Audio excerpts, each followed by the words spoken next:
Live from Fargo and serving you on TV, online, and on the go. This is Valley News Live at 5:30. Valley News Live has been riding the rails over the past couple of days. This afternoon, we're making our final stop. That is a live look from Gwinner, North Dakota.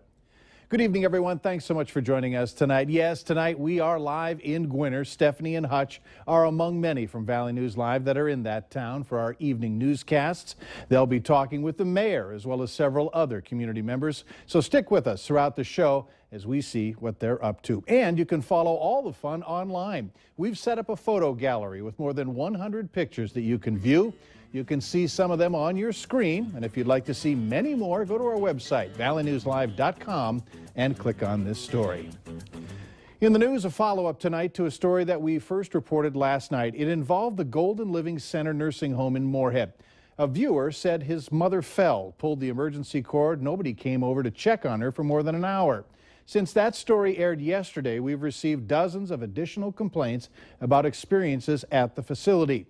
Valley News Team's Bradford Eric continued to investigate, and tonight he talked with some who say Golden Living is a great place.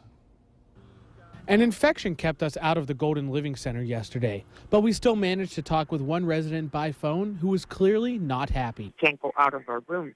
We have to observe room trays because of the influenza breakout. Since then, you've told us about many problems: over medication, not being provided blankets, and unchanged wound dressings resulting in maggots, among other issues. But we were told by another resident that's just not the case. And God landed me in his little place on earth. That's what it's been here. Very relaxing, very peaceful. Elizabeth, or Liz as she's known, says she'll have been a resident for 6 years come September. I have had a lot of roommates, and every one of them, they've been very happy with this place. We do our very best, and we meet all Department of Health regulations. The area vice president for Golden Living Center, Doug Britton, says he can't speak to specific situations, residents, or complaints. He says this nursing home has been around for many years and will take people in who can't go anywhere else. We do not feel that that's legitimate, and we feel it's basically lawyers trying to make money.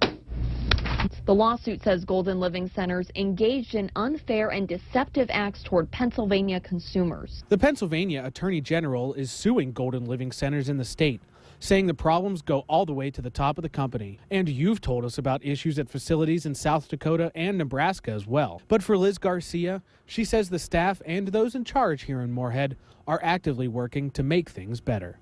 Bradford Eric, Valley News Live. There are 10 Golden Living Center facilities across the state of Minnesota. If you need help uncovering fraud or corruption in your community, call our whistleblower hotline, 701-237-6576. Do so and leave your tip. A member of our investigative team will get on the case.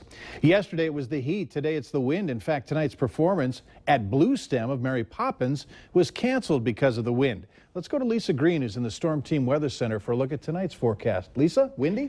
Yes, very windy out there. Some of us already getting hit by some very strong winds, especially the farther west you go into North Dakota. We've got wind gusts into the 30s right now in the central Red River Valley, 33 miles per hour in Fargo. In Gwinner, 37, 43 in Jamestown. But look out toward Dickinson, 66 mile per hour gust clocked at the top of the hour. Boy, that's some strong wind that we've got out there. That's where we do have that high wind warning in effect tonight. 40 to 60 mile per hour wind gusts or higher, as we've just seen. And in our viewing area, there's one county under that high wind warning. That is Foster County. The rest of us, or most of us in eastern North Dakota and parts of northwest Minnesota, under a wind advisory for wind gusts to 50 miles per hour. And that can impact our lives. High-profile vehicles have trouble when you're driving into that crosswind. So right now it looks like those north-south vehicles will be the most impacted. We'll be talking about how long this will be lasting and when we can expect to see our next chances for rain coming up in just a few minutes. All right, thanks, Lisa. We'll look forward to that. Anti-abortion activists gathered in more than 65 cities across the country protesting the recent allegations of questionable behavior at Planned Parenthood. A new video is just the latest in a string of damning footage showing Planned Parenthood employees allegedly negotiating the sale of tissue from aborted babies. At a rally in Washington, many called into question the goals of Planned Parenthood, some saying the agency is all wrong for women. Others say the attack on Planned Parenthood is politically motivated. Those women deserve to be loved and encouraged, not to be told they can't do it. If we don't have the Title X family planning clinics that are funded by the federal government and state governments and local governments, if we don't have that, infant mortality will skyrocket. Maternal mortality will skyrocket. Senator Rand Paul announced today that the Senate will vote on defunding Planned Parenthood before congressional recess begins in August. A major development in a fentanyl overdose investigation on the federal level. A man wanted for selling the drug to young people in Grand Forks is in custody. Daniel Cerrone was arrested in Panama City on charges of selling drugs in North Dakota that killed people. The investigation began after 18-year-old Bailey Henke died in Grand Forks after overdosing in January.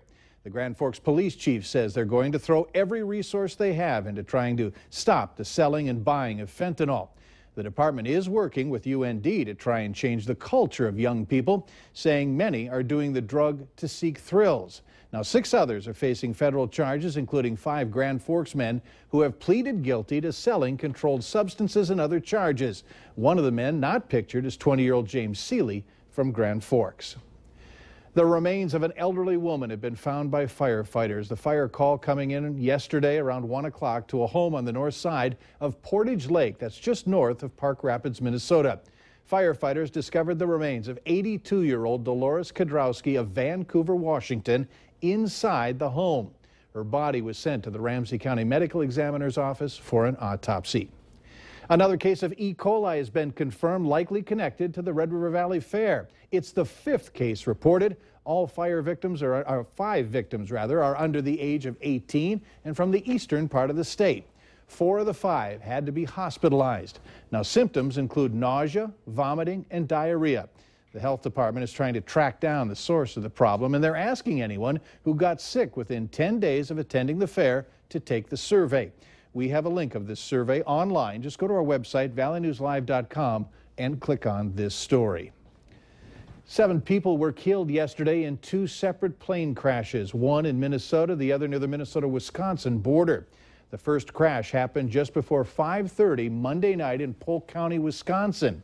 A witness saying he watched as the plane came spiraling out of the sky, crashed into the ground, bursting into flames. When deputies arrived, they found the single-engine Beechcraft burning in the field. After crews put out the fire, they found 4 bodies inside the wreckage. The other crash happened in a southwest Minnesota cornfield. Rescue crews rushed to the site of the crash after receiving a call around 8 that night. And when they arrived, they found 3 bodies at the scene. Both crashes continue to be under investigation. Another local swimming pool had to be temporarily shut down because of fecal contamination.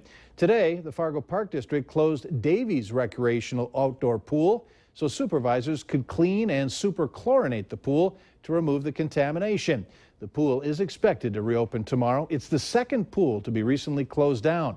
Last week, we told you about the Southwest Recreational Pool closing because of a similar incident. Well, fans of Dr. Seuss, and there are a lot of you out there, you're in for a real treat. A long-lost Dr. Seuss book has been published, coming more than 20 years after the author's passing. Random House says 1 million copies were printed to keep up with demand. It's called What Pet Should I Get? And includes some familiar characters to Seuss fans, including the brother and sister from One Fish, Two Fish. It's thought to have been written back in the 1950s or 60s, but it remained undiscovered until 2 years ago. Our four-legged friends are getting a helping hand tonight. It's the 25th annual Paws Walk, all addressed to raise money for homeless cats and dogs in our community. Registration begins a little less than a half hour at 6 o'clock, with the walk starting at 7. It's located at Lindenwood Park. A minimum $25 donation is required to participate in this walk. The event also has food, games, and music. Now, all donations help provide food, shelter, and veterinary care for the animals. If you'd like to donate, we have a link online at valleynewslive.com. Go there and click on the hot button. Still ahead tonight, Valley News Live. We've been riding the rails the last couple of days, and we continue. Tonight, we are live from Gwinner. And it's a much more comfortable, cooler day out there. High temperatures in the upper 70s to low 80s, but we have the wind to contend with tonight. I'll have your forecast details right after this.